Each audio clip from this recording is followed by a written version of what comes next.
I like the light, because down here, there isn't any. Why do I work here? Tuesdays were always boring. I started my day just as I start any day. Wake up in my one-bedroom apartment in Boston, make some tea, read a chapter or two of my book. At the moment, I'm reading The Soul of an Octopus. Then I head to Next Wave Materials. If you're not aware, they're the biggest corporate company in the world of deep-sea mining. And with the current boom, their hold on the Tonga Trench and maintaining it required a very large team. Coming out of college, I had interned there, and within a few months, I was a core member of one of the new maintenance teams. All that meant was that I monitored data on our slurry lift systems, which were just giant pumps. If something broke, we had to wait until the yearly expedition to fix it. That was okay, because our slurry lifts rarely broke. Until recently. We also had an excessive amount of deep diver technicians. Until recently. Everyone knew it was a dangerous job, but the survival rate on repair expeditions had gone from 76% just 2 years ago to 3% over the past 3 months. Of course, the data was skewed because we sent an expedition every 2 weeks now, and Next Wave loved to cut corners if it saved time. Things had gotten so bad that if there was a software issue in the pumps, one of us had to be sent down to fix the problem. We were all deep dive certified, of course. However, I'd hoped to never actually use my certification. For the next expedition, one of us was going to have to go down to one of the engine rooms and repair a sensor that had blown on one of the pumps. This completely shut the pump off, and although Next Wave had hundreds of pumps, any lost time would not stand. Because, of course, time was money. The way we chose was by pulling straws. Not proverbially. We sat on our lunch break and one of us was chosen to man the next expedition. So, after a long drive to work, a few hours of mind-numbing data analyzing, and a very good ham sandwich, we all stood there choosing our straws. And mine was short. Very short. Paul, hope you're not scared of the dark, buddy. My coworker John barked out a laugh. He was balding, had a bushy mustache, and an almost intimidatingly large set of teeth. Don't worry, Paul. The last one of us came back just fine. That probably means things are turning around, my friend Heather said. Plus, it's just some sensor and that's easy. We'll see you back in the office on Monday. Oh, yeah. Pretty quick turnaround. I fly to the Tonga Trench tonight.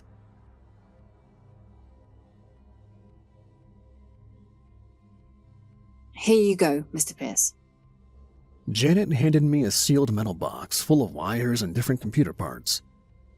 I took it from her hands and set it down on the floor of the Acheron, the ship that would be taking me to 10,000 feet below the surface. The rest of the way, I'd use a suit we fondly called the Iron Man, a huge exoskeleton made for movement under immense pressure. It sat in the front of the Acheron during the initial descent, and then when the time came, I would climb in. Janet had briefed me beforehand. The descent would take hours. Light would disappear fast. After that, it was just me, the suit, and the trench. There are levels of the Tonga Trench, just like stairs. The submarine would be taking me right past the final step, called the seamount, and to the edge of the cliff. After that, it was just me, the suit, and the trench.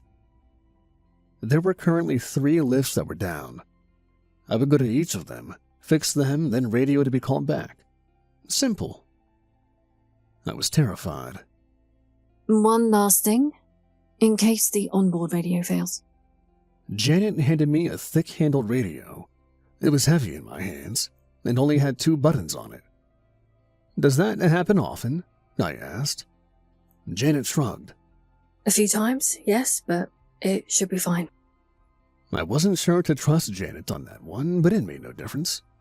I stashed the radio in with the computer parts. Anything else? Nope. Just follow my instructions. If you start to feel panic at any point, just say something. Shout if you have to, and I'll come calm you down. I nodded. Then I climbed into the belly of the Acheron. The small door sealed shut, a grateful mouth closing over its most recent meal. Inside the submarine, things felt very cramped. Pipes and tubes ran all along the ceiling and the walls like the intestines of a great beast. A small screen blinked green at me, lodged into the wall beside the only window, out of which I could see small waves lapping up over the submarine. Blue, blue, blue, as far as any eye could see. At my feet was the flap that I would slip through, and into the Iron Man. Less of a flap. It was just another door in the metal casing of the submarine. Deploy in the Acheron. Janet's voice rang over the radio speakers in my headset, and I felt a slight jerk as the ship was fully dropped off its chain and into the ocean.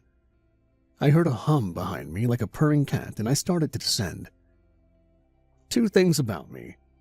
Some good bad news. I'm not claustrophobic, but I am terrified of the dark. From childhood, I always needed a light on. Of course, we always had thoughts of monsters under our bed, something creepy lurking in our closet. The dark was never a fun idea to children and never will be. But even as an adult, I still feel it. That childlike fear of the dark, of the unknown. I had night lights on all over my apartment and ran from room to room if the lights were out.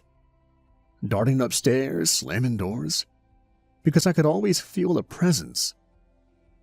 Something is chasing you in the dark, trying to pull you down those stairs, pull you into the kingdom of the shadows. You could feel that as a child, even though it may be lost on us as adults. But not me. No, sir, I was very aware of the dangers of the dark.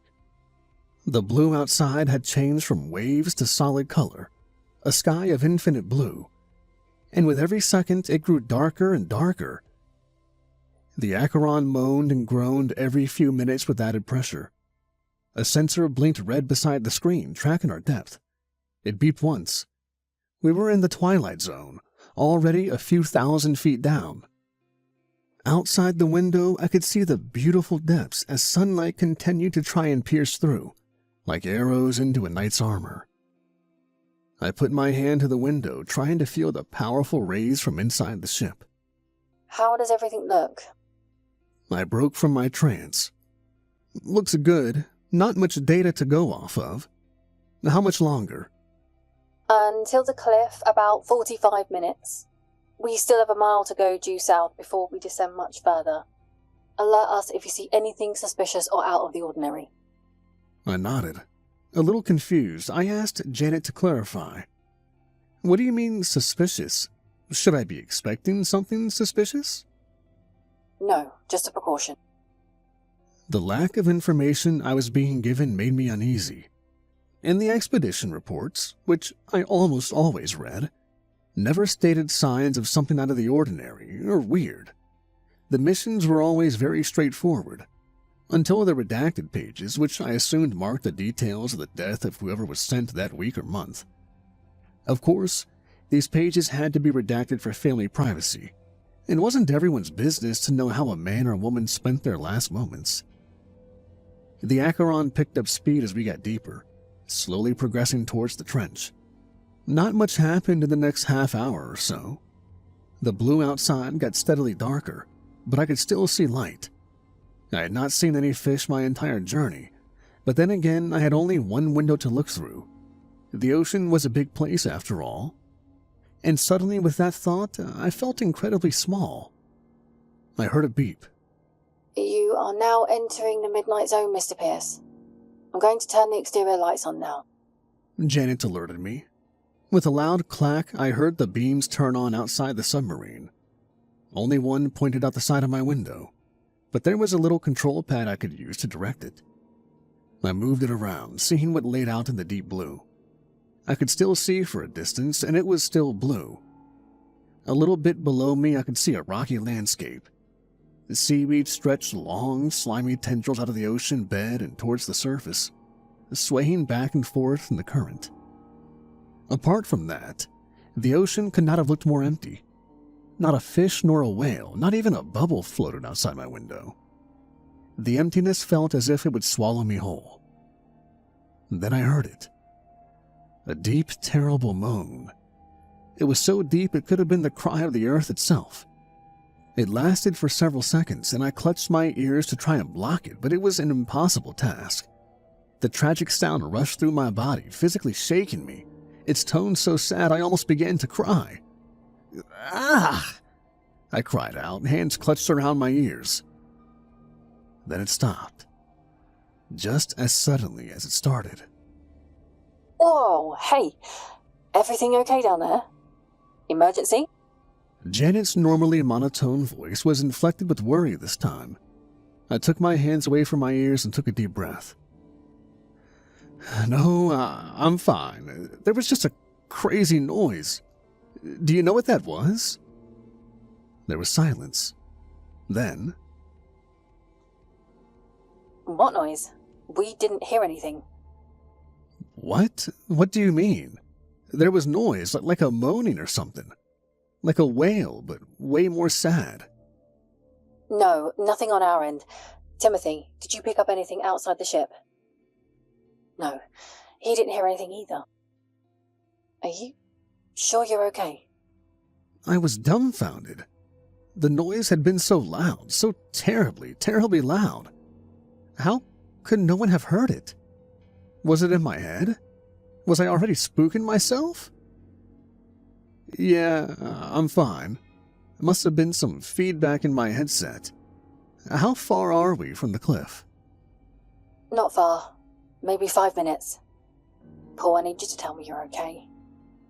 It's okay if you heard something, even if we didn't. Janet sounded genuinely concerned.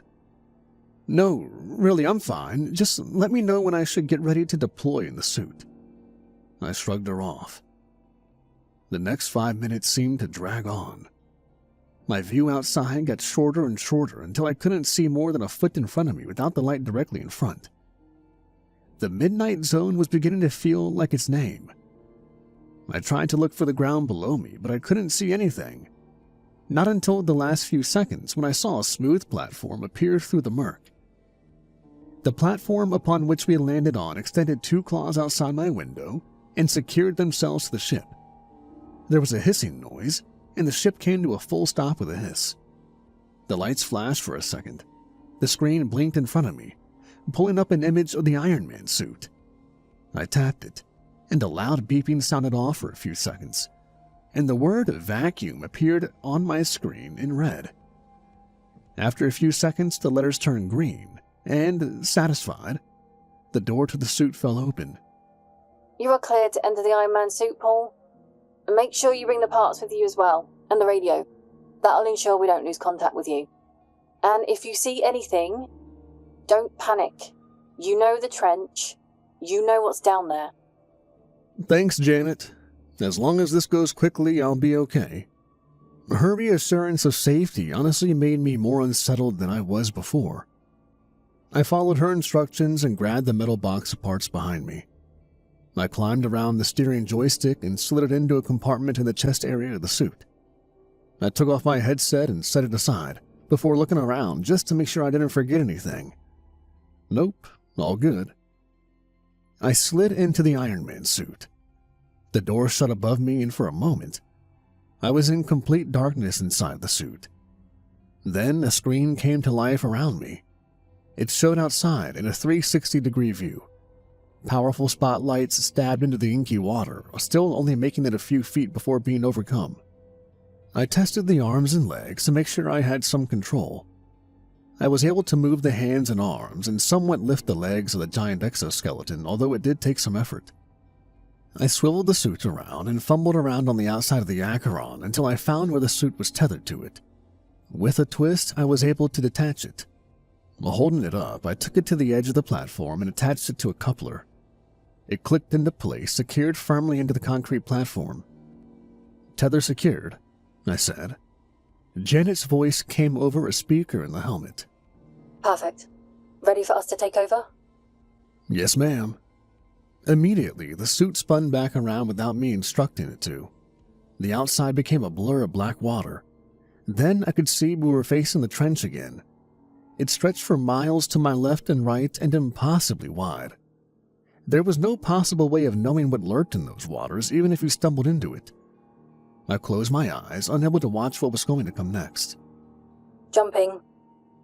And with that, I felt a jolt as the metal jacket rose up over the edge of the cliff. I knew what was going to come next. I would slowly descend into the trench, eaten by the depths of the night. Then the lights shut off. The screen went black. I felt the arms tighten, and I dropped into a free fall. I gasped for air, panic overtaking my body. I tried to yell, make any kind of noise to alert Janet that something was wrong, but I couldn't. I fumbled around on the screen, pressing every button I could feel, but nothing happened. I finally gasped, "Help! Suit! Shut down! Falling!" Even from inside the suit, I could feel the profuse weight of the suit bringing us speeding towards the bottom of the ocean. We would fall for minutes, for miles, then slam into the sand. And I could do nothing about it. Wait, the radio. The one Janet gave me. I fumbled around for it in the chest compartment around my torso and the arms. No. I left it on the ship. I scrambled to think of a solution. I was going to be falling for hours, most likely. I still had over 20,000 feet of depth, and I was trapped, rigid, in this terrible tomb. I would die here, alone in the dark. Hours passed, or days, or minutes, how could I even know? I never would. I tried to look for something, anything. Buttons, switches, levers, control boards. I could only feel a small square button placed above my face to my right. I pressed it, but nothing happened. Seconds, minutes, hours, eternity. My eyes never adjusted. The night was too heavy. The only sense I had left was touch, and all I could feel was my iron casket. It was almost as if I didn't exist at all. Had I ever existed? I tried to squeak out words, almost to confirm. I managed to squeak. Then the floodgates broke free. I screamed and screamed until I could no more. I wept out of terror and sadness. My throat grew hoarse and I could feel snot running down my face. I may have felt embarrassed of my weakness if there was anyone to see it. But as I slowly progressed towards the ocean's oubliette, I became aware of a fact. Maybe not a fact, but something I was so sure of, it may as well have been. I was going to die the loneliest death of all time. I confess I did not steel myself in a moment of resolve. I continued to cry until I lost the ability to do so. Then I drifted in silence, angry at my creator for my very existence, even as I drifted towards the black cathedral of his creation. Thud. I hit the bottom. I laid there. What else could I do? Beep. A blinking red light came on in front of my face, just to the right of my jaw. Then a green one beside it. They beeped repeatedly in unison. I almost laughed, but instead let out a hoarse cough. The suit was coming back online. I knew how to operate the suit, of course, and how I could use its many functions in case of an emergency, but I was never shown how to fully reboot the system. I guess we just never expected it to turn off like this. So I spent the next 5 minutes trying to resurrect the Iron Man. Finally, the screen came on around me, and I let out a very scratchy cry of victory. I slowly stood the suit up and scanned around me. The suit was heavy and hard to move on land, and with the added pressure from outside, every foot was a struggle. But I managed to walk in a full circle around where I landed, trying to get a bearing of my surroundings. Even with the lights on the helmet, I could barely see 5 feet in front of me. It was like the darkness craved the light beaming from the flashlights. Inside the suit, I pulled up my navigation screen and scanned across it until I found the very first pump I was meant to fix. I had landed surprisingly close, and it was only a football field's length or so away. I decided I would walk, because although it wasn't far, I didn't want to waste any of the fuel I had left. It would have to get me all the way out of this trench, and I needed every last drop. I switched back to the main view screen and started to struggle forward. Each step felt like lifting my foot out of concrete, and before long my muscles were on fire. I took a rest about halfway to the pump and decided I would try to fix the radio. I could not find a physical radio anywhere, so I tried to find it in the screen's menu. After a few seconds, I saw a category labeled receiver. I clicked on it and immediately saw the issue. Something must have bashed into the back of my suit and damaged the main radio receiver port. I could see it, still there, but all crunched on the suit schematics. Unfortunately, I would not have radio for the rest of my time down here. I continued my trek towards the pump, one step in front of the other. I had very quickly become thirsty and was very glad that the suit had a built-in water cleaner. After a few deep gulps, I continued on. When I finally reached the pump, I was blown away by how large it was. Of course, I had helped run these things, but I was just the software guy. I had never actually seen one in person. It towered over me and reached up past where my light would reach. I walked around the walls of it and realized it had to be at least 50 feet wide. Built with steel and reinforced concrete, pipes ran up and down it, looking like snakes in the jungle. I could feel the low vibration coming from inside as the engines pumped eternally. Once I reached the door, I placed the fist of my suit into a small gap in the wall, and a hatch opened in front of me. I walked inside and quickly closed the door. Some lights came on inside, casting a green glow in the room inside. I was standing in a bowl of sorts with stairs leading up to the door on my left. Tick, tick, tick. I jumped, startled by the noise from outside. Something had touched the top of my helmet. I swung around, trying to find out what had done it, and let out a gasp. Walking on the ceiling above me, claw outstretched to me, was a massive spider crab. It was at least 10 feet wide, and the eerie green glow made it seem almost supernatural. Its legs were all outstretched towards me, as if it had been trying to ambush me. I scrambled away from the outstretched claw, and in a burst of adrenaline swung my armored fist into the crab's abdomen over and over again until I heard a loud crack, and the creature shuddered and twitched, before its many legs curled in on itself and stopped moving. I took a deep breath as my heart rate returned to normal. I wasn't expecting company down here. After a moment, I looked around for a way to rid the chamber of water. To my right was a large lever, and I pulled it. A red light flashed and the water level started to lower, and I sat down on the ground, waiting for all the water to leave before getting out of my suit. Before very long, it was just a few puddles lying around the metallic floor. The lights finally turned green again, and I exited my suit. I took a deep breath in, feeling incredibly relieved to not be trapped in the suit anymore. I stepped over the immense carcass of the crab, still wary it might be alive, and climbed the stairs to the door. I felt bad for killing it, but then again, it was plenty large enough to have eaten me if I wasn't in the suit. I took one last look at it, making sure it didn't twitch back to life, and then turned and opened the door. The issue in this first pump was a simple wiring issue, I've been told. It was on one of the information receivers that read the amount of gallons of ore it was pumping every second. If this wasn't regulated, it might start to overwork itself, and that wasn't a good thing when it came to these pumps. Powered by nuclear energy, they were quite the firework if overheated. I waded my way through a couple of halls before finding a staircase. There were 3 floors in each slurry pump, and the receiver for this one was on the top. After a few minutes of climbing, I realized how tired and hot I was, and hungry. Very hungry. Unfortunately, that would have to wait until the next pump, as this one's MRI inventory had been marked empty ages ago. The top floor was very small. The ceiling was a dome, but only about 4 feet tall at the center. I had to practically crawl along towards the main receiver, which sat across the room from where the steps were. Tubes ran across the room as well, slithering themselves through a maze of servers and sensors. I edged along my belly, trying to ignore my current situation.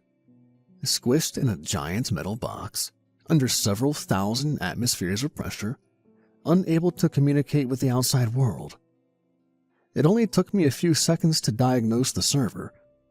Some wires had gotten too hot and melted together because their spacing wasn't correct.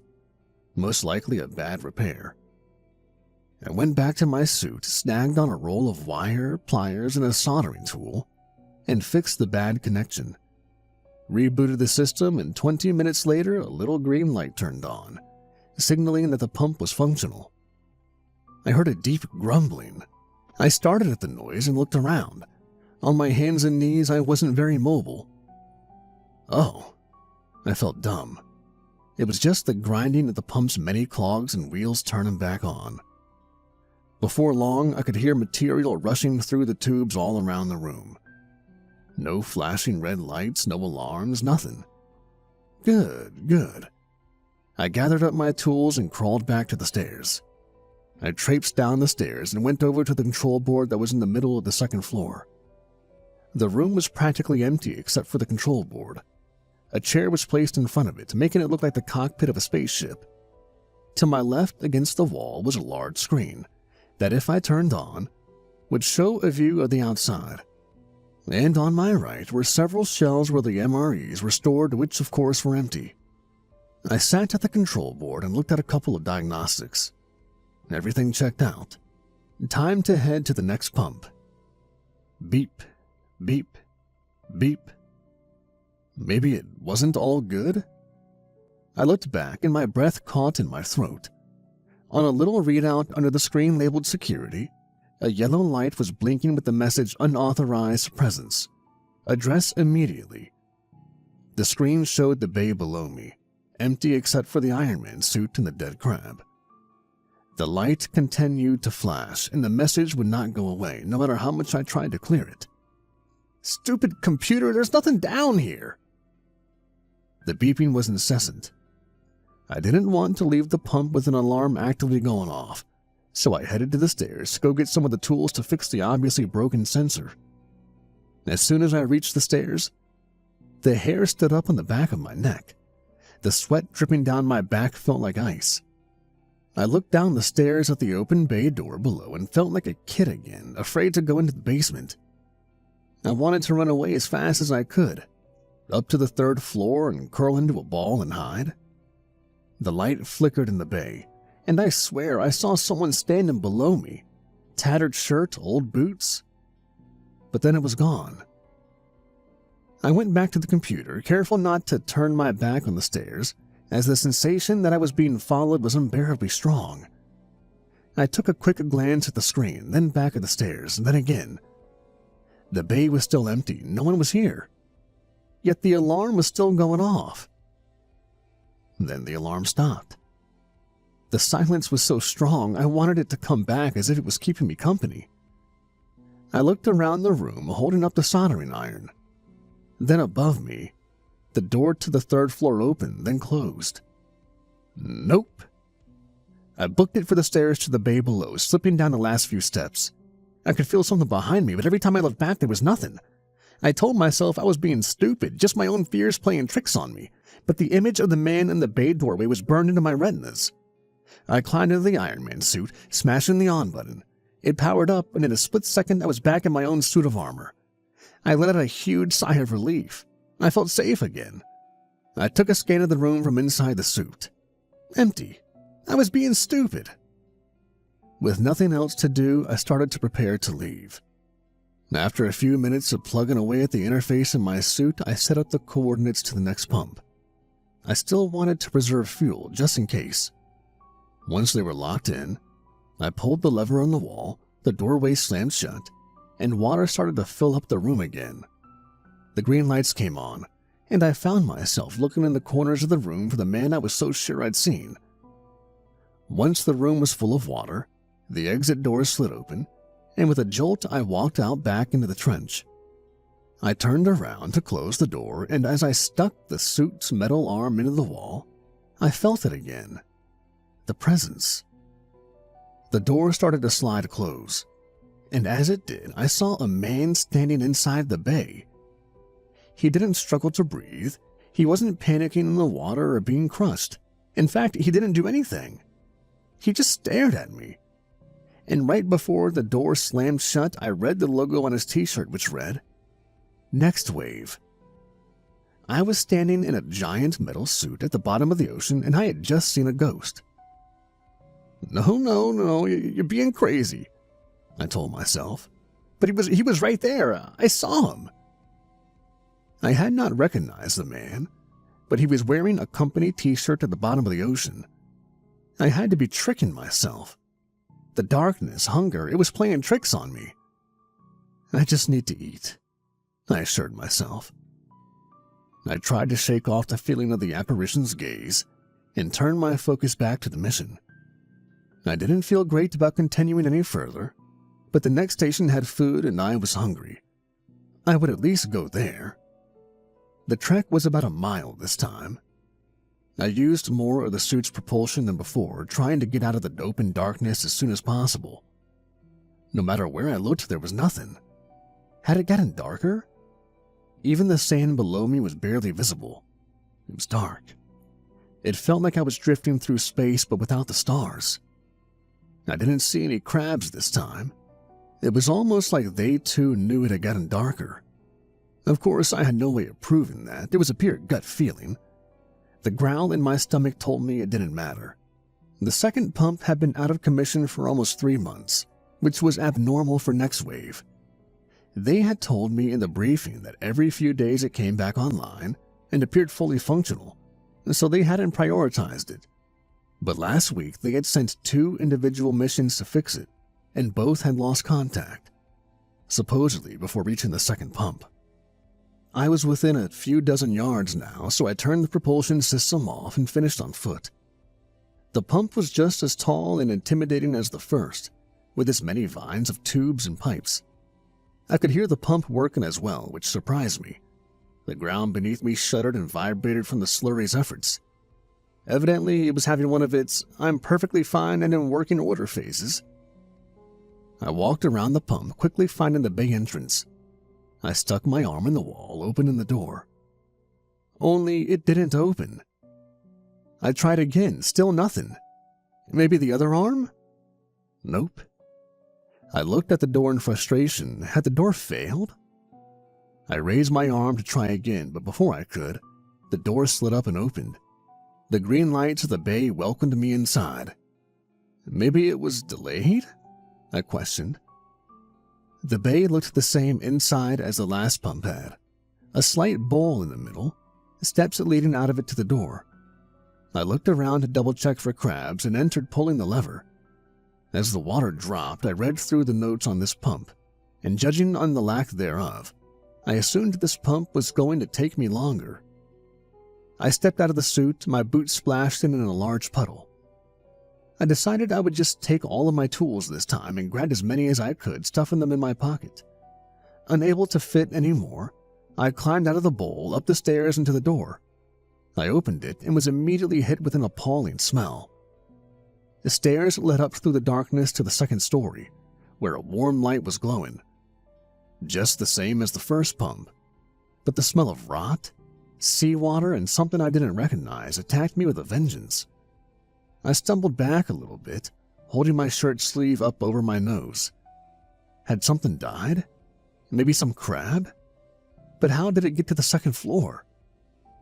I crept up the stairs, my soldering iron in one hand, the closest thing I have to a weapon. My foot slipped on a thick liquid and I nearly fell down the steps.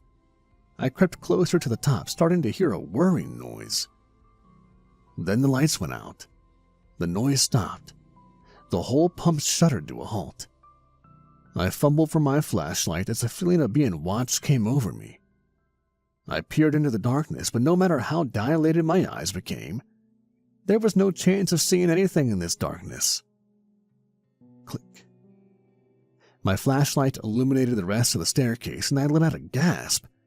The sticky liquid I had been walking through was blood, and it wasn't my brain playing tricks on me.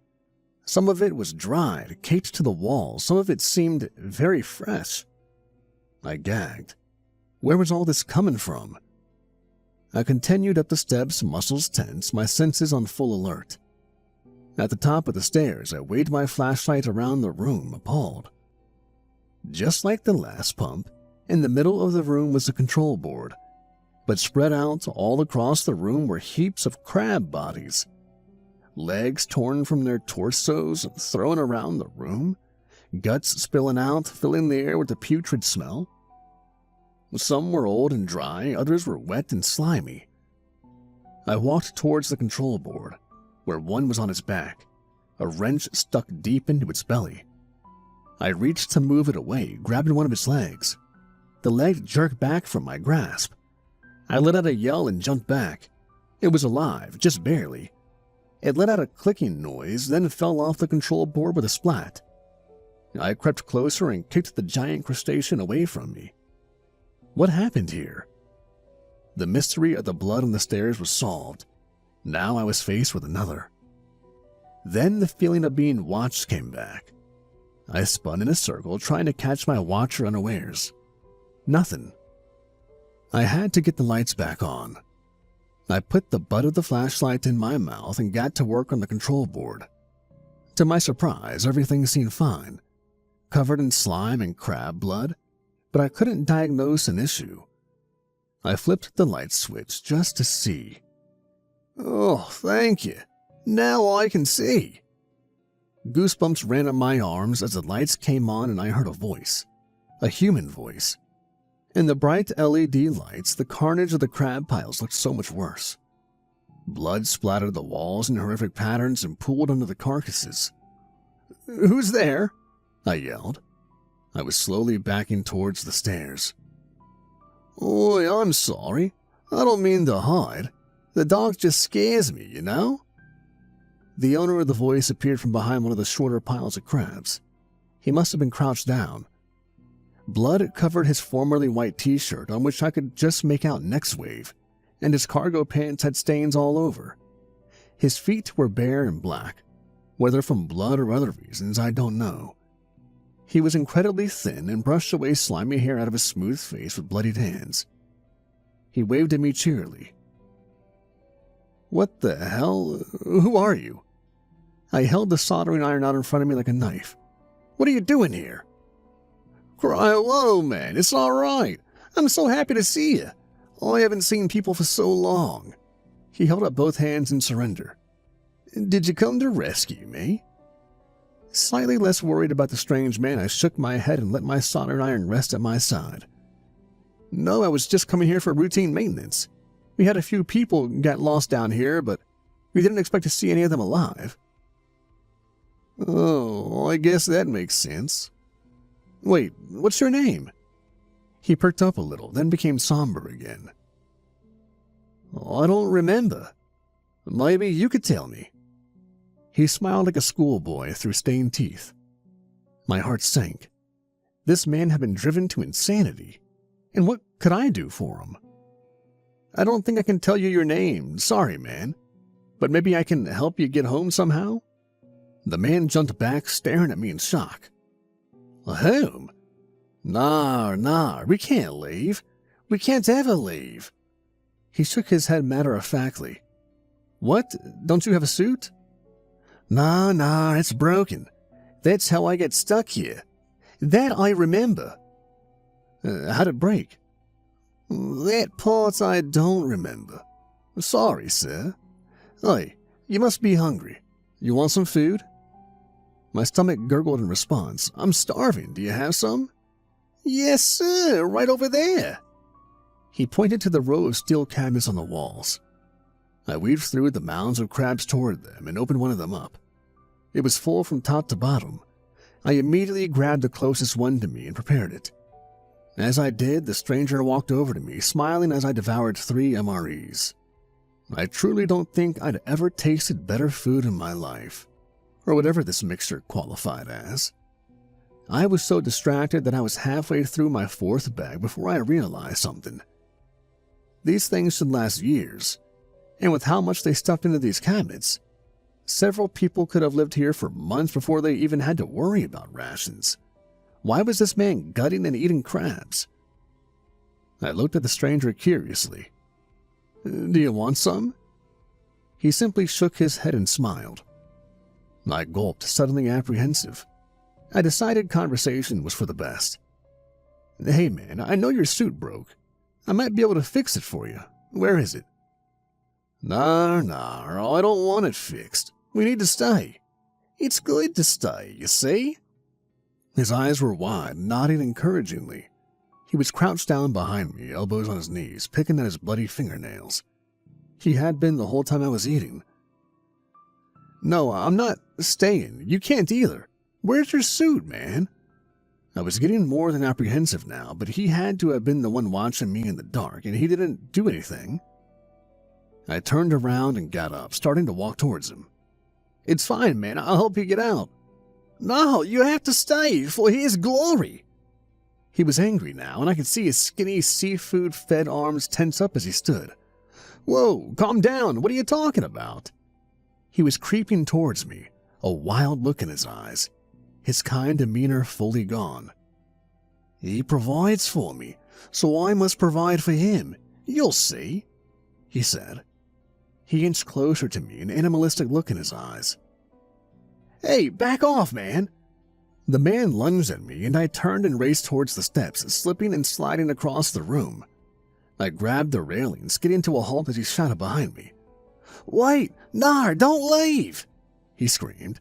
His voice was garbled, throaty, but there was such desperation I stopped halfway down the stairs. I turned around to see him at the top of the stairs, facing his hands, crying. Please don't leave, sir. We're hungry. What did you say? Through the tears, I could see a smile. Please, sir, you can't leave me, see? You gotta help me, please! He shouted and jumped towards me, taking me by surprise. He hit me hard and I fell back, slipping and falling down the stairs, tumbling body over body. I heard a crack in my ribs and grunting from the stranger. Bam, bam, bam, all the way down the steps. Sunk. We hit the bottom with a thud. I grimaced and looked down at the limp man. Oh, God. My soldering iron was lodged firmly in the stranger's eye. Blood pooled around his body. I looked down at my hand, also covered in the warm liquid. I scanned for movement, a twitch, breath, anything, checked for a pulse. Nothing. I just killed a man. But he was pretty much already dead. Dead man walking. No, I could have saved him. What was I doing? What do I do? Where do I go? I sat by the stranger's body for a few minutes, or a few hours, can't be sure. I decided I would find and fix the pump's issues. Then I only had one left, and I could go home after that. I wanted to go straight home, but no one deserved to be sent down here.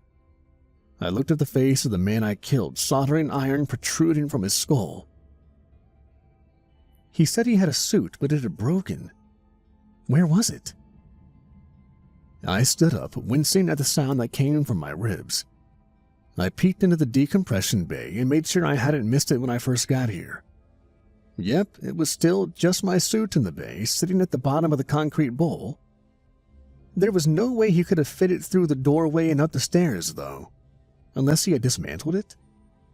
I walked back up the stairs to the middle floor. No scrap metal or giant diving suit, just crabs. How else would he have gotten here? The suit had to be somewhere. I looked towards the staircase to the top floor. That was the only place left. I climbed the long staircase. As I got higher, there was much less blood, until at the top, the stairs and walls were completely clean. I closed my hand around the doorknob and slowly opened it, turning on my flashlight. What the?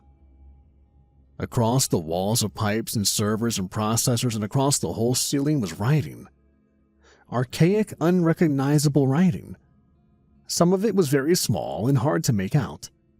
Other symbols were massive, multiple feet in diameter, and as I took a closer look, I saw they were all written in blood. I slowly worked my way through the maze, driven by curiosity. The symbols seemed erratically written. The closer I got to the center of the room, the more I saw. So much blood. Is this all from the crabs? I quickly found the answer to my question. At the center of the room, the maze of pipes and wires and servers opened up into a small circle about 10 feet in diameter. And in the center were the writing supplies. A human torso ripped clean from leg and head sat in the center of the space.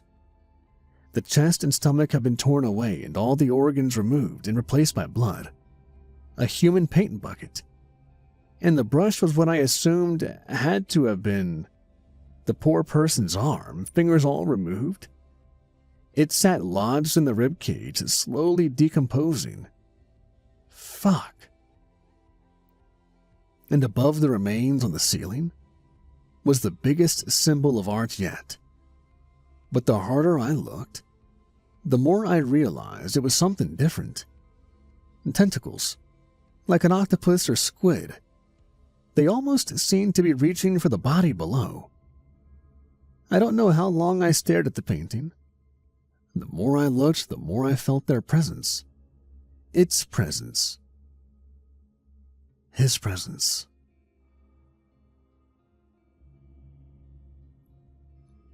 Beep, beep, beep.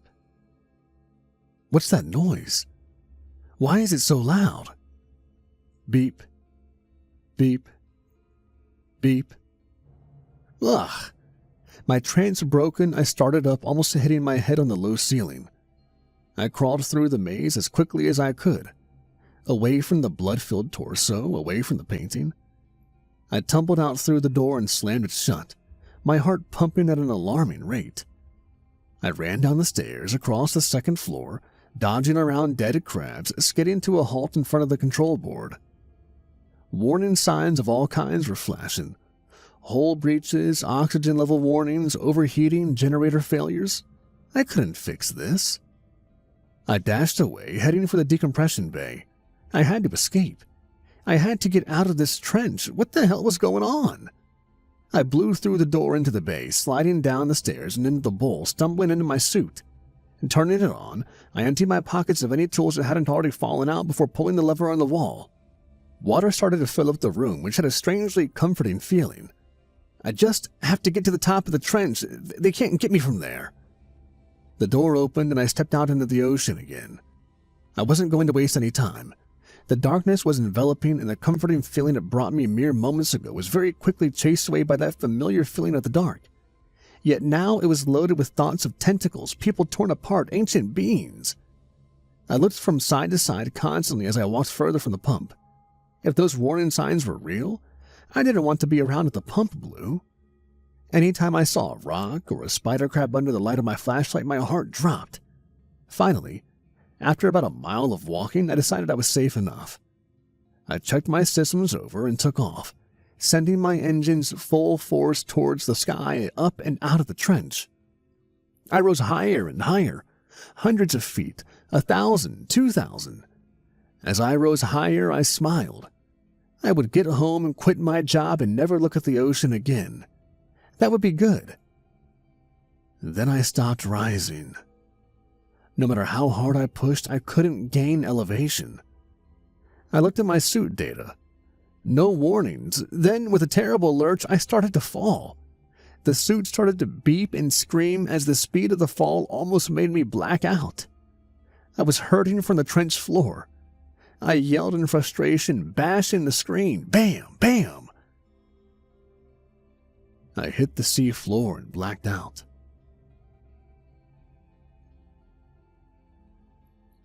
I woke up, evidently only a few minutes later, according to my suit. I attempted to stand up, but I could barely muster the power to flip the suit onto the stomach. Then there was a grumble, a growl or roar or scream, the same noise I had heard while on the platform above the trench. Only older, more ancient, and I could feel that terrible presence creeping up behind me. I knew something was behind me, and yet I rested, awaiting the will of the trench. Thud, thud, thud. The ground shook under me. I could feel something falling or landing on my right, then my left, then behind me. Then, to my horror, I felt a weight around my leg. Something was squeezing around the suit's leg, taking an evil hold and crushing the metal. I opened my mouth in pain, no sound coming out, as the metal stabbed into my leg first, then slowly crushed my bone. Whatever had a hold twisted the leg, pressing down even harder, and I could feel my muscles burst like a fruit being juiced. I could barely breathe, and I almost fainted in pain. Then the screen turned red. Alarms sounded. Warnings beeped incessantly, but I could move the arms again. I heard the turbine start to squeak and grind. In a panic, I clumsily pressed the accelerate button, not caring which direction I was sent. The suit lurched to my right, almost breaking me free of the grip around my leg. Muscles in my leg tore, sinew and tissue falling apart like fresh cooked biscuit. I tried to steer back toward my left, then my right again, then dead ahead. The grip finally let me loose, and I tumbled across the sand, throwing it up in a cloud around me. I tried to look around, but the spotlights could not break through the ink and clouds of sand. My breath was rapid as I tried to put together a plan of action, but it was impossible. All I could do was crawl. I reached out one metal claw in front of another, dragging my limp lower body through the soft sand. I looked ahead, trying to see through the gloom. I was exhausted, but I knew if I stopped, my attacker would pounce once again. Then I saw something ahead. It rose straight out of the ground, and there was a halo of light around its base. Another pump, thank God. I crawled faster, my excitement allowing the pain and fear to subside. I was within feet of the pump when I felt it again, the presence. I looked back but saw nothing. I groped toward the pump and began to move to my left around the base. Along the bottom would be a hatch into which I could escape. I scanned the towering structure until I found it. I inserted the fist of the Iron Man into the cavity in the side, grabbing and pulling. A large door slid up open, just large enough to slip inside. Closer, closer, closer. I could feel the presence right behind me, chasing me. Terror filled me as I desperately tried to find the button to close the door. There it was. I slammed it and the door started to close. Wham! Through the murky, barely illuminated water, an evil tentacle slipped through the doorway, gripping the wall to my right. I slammed the metal hand into the button repeatedly, and I could see the door struggling to close. The tentacle was as wide as my body and was covered in barnacles and scars. Even underwater in the dim light, the slime was visible, seeping around the tentacle like another being in and of itself. At the tip of the tentacle, I could see sharp edges hidden beneath ugly pink skin, almost like long claws. They dug into the wall in a protest of the door. But with a loud cry of hydraulics, it finally closed. The tentacle gave way and slipped back into the abyss without a sound. I sat in the darkness once more in shock. The pain in my leg, the dread in my heart, irrelevant. I could not even comprehend what I had just seen, what had just happened. Yet here I was, alive. I looked around for the lever. There it was. I pulled it. The water level started to lower quite quickly. Before long, there were only a few puddles on the metallic floor. I heard a hiss, and a red light came on in the corner, blinking simultaneously with one in my suit. Then it turned green, and then the suit opened. I breathed in oxygen and looked around. I tried to stand up, forgetting my leg. Pain seared through my body, and I fell back into the suit. I pulled up my pant leg, revealing a mess of bone and flesh and muscle. My leg looked like roast beef. I yelled in pain, covering it back up. Slowly, I pulled myself out of the suit, slipping onto the concrete floor, wincing. Blood flowed from my leg, soaking through my pants. I had to find something to cut off the blood flow. Then the door started to creak. I slowly turned towards the hatch door, my only protector. I gulped as it creaked and groaned. Then the sound stopped, and a much worse noise started. The tentacles on the other side were slamming against the door, trying to get in, and I was positive it would find a way. Gasping for air, trying not to pass out from pain, I crawled and pulled my way up the stairs and toward the door, out the decompression bay. I reached for the handle just as I heard another creak and turned to see water slowly seeping through a gap in the hatch door. The crack grew bigger and bigger until water was spewing in. I scrambled to open the door, slipping onto the other side. I heard water rushing against the door as I locked it. I sat with my back against the door in shock. There was no way out. Not anymore. My suit was gone. It was hopeless. I was going to die here, probably bleeding out. But I couldn't warn everyone else. I had to. I had to make sure no one else ever came down here. Overcome with the determination that only comes with the acceptance of death, I forced myself to stand up, all my weight on my good leg. I grabbed the guard railing and began to hop up the stairs. Step after step, jump after jump, I could feel myself growing weaker, my thoughts becoming murky. Finally reaching the top of the stairs, I crawled back over to the control board. Just like the other middle floors, the board sat in the middle of the room.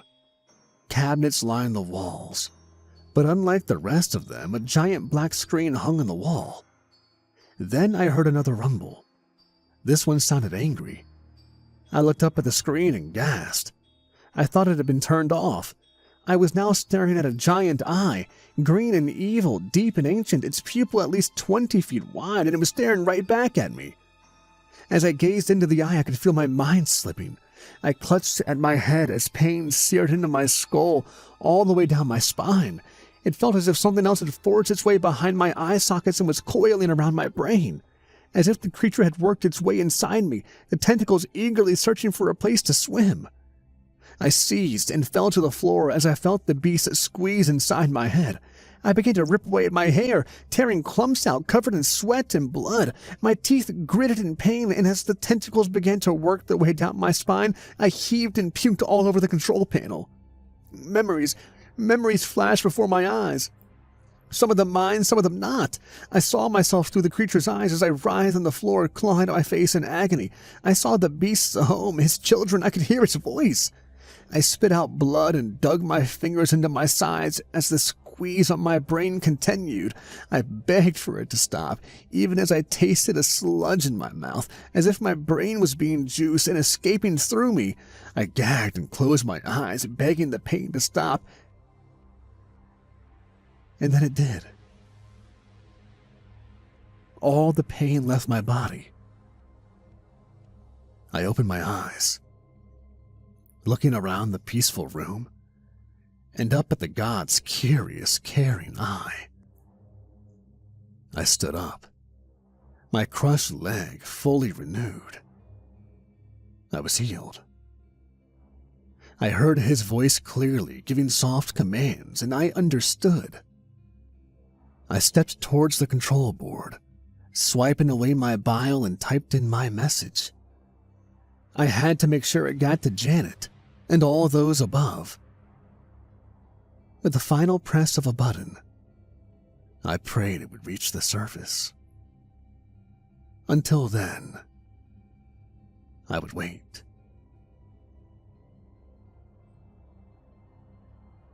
Janet fumbled for a grip as the boat rocked, blown about by the waves and wind. In all her years at sea, this was the worst storm she could remember. They had lost contact with the last operation about a week ago. They had decided to stay out a few more days just in case, when the storm had come out of nowhere, and now it was threatening to claim them. "Captain, we're picking up something!" Janet's radio buzzed on her hip and she grabbed it quickly. What do you mean? "It's a message!" She gasped and bolted for the bridge. She ran up the stairs, battered by rain and wind. Swinging the door open, she slipped inside. What kind of message? "It's from one of the pumps. Here, read it." The man stepped away from his computer, on which was a message stretching across the screen in large, bold letters. "I remain alive. A discovery has been made, and you all must see it. Join me below. P. Pierce."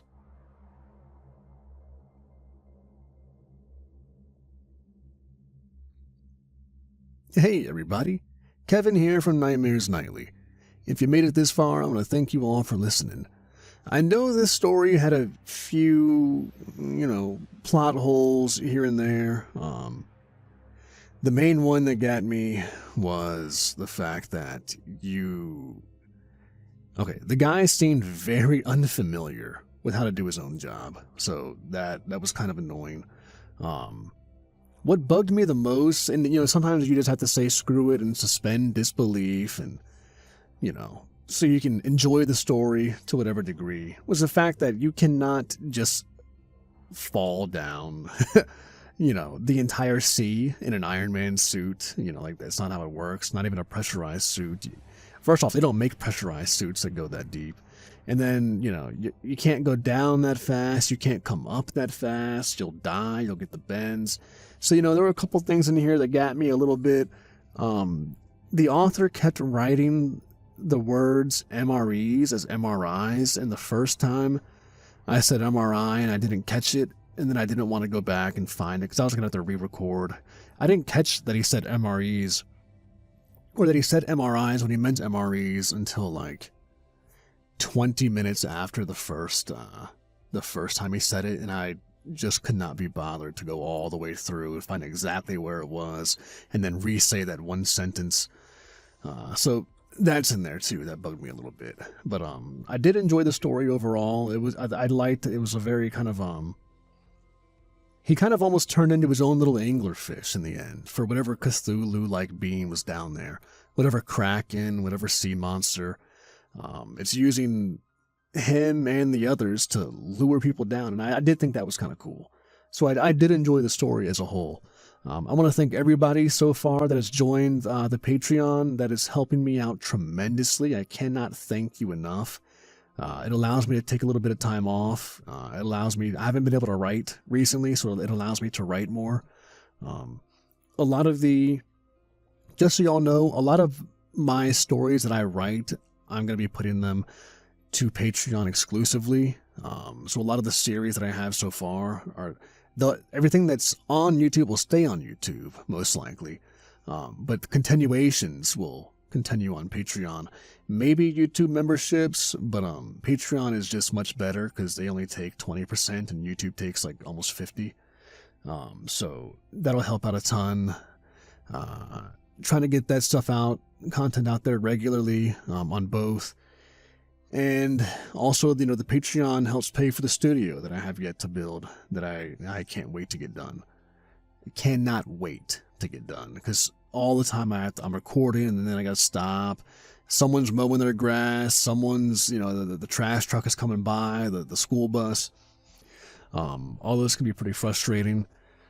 The studio will help alleviate all of that, which I cannot wait. Oh, and then also, too, I'm not stuck to this date exclusively, but this is what I have in my mind so far is I'm going to try to be live streaming every Monday, probably at 7 p.m. Eastern Standard Time, maybe later, if people want me to start later. It's just another way for me to interact with you guys. I've done 2 so far. I would love to get more people in the live and more chat going, because there's only been about 15 to 20 of us so far. I would love to see that number go up. I love talking to you guys. I don't get to break the fourth wall very often. So I've really enjoyed the last 2 live streams. I don't know what I'm going to be doing in them exactly. I know I'll be doing live readings in them. I think I'm going to reserve the live streams to live readings for big projects. So, those like 2, 3, 4 hour stories that I got. I have a really big project. It's about 4 hours long with 8 voice actors in it, I believe. I can't wait to do that. I'm definitely going to be doing that this Monday night at 7. There might be, I don't know, maybe I'll do some gameplay stuff going on, do some gaming, and then, just for like a Q&A part session, I might start it off with a little bit of gaming, just to get people rolling in, get some Ask Me Anythings in there. I love speaking with you guys, and just get some conversation going off. And then once we get into it, I'll switch to the live reading and stuff like that. And I can't wait. I hope to see you all there. And as always, thanks for listening, everybody.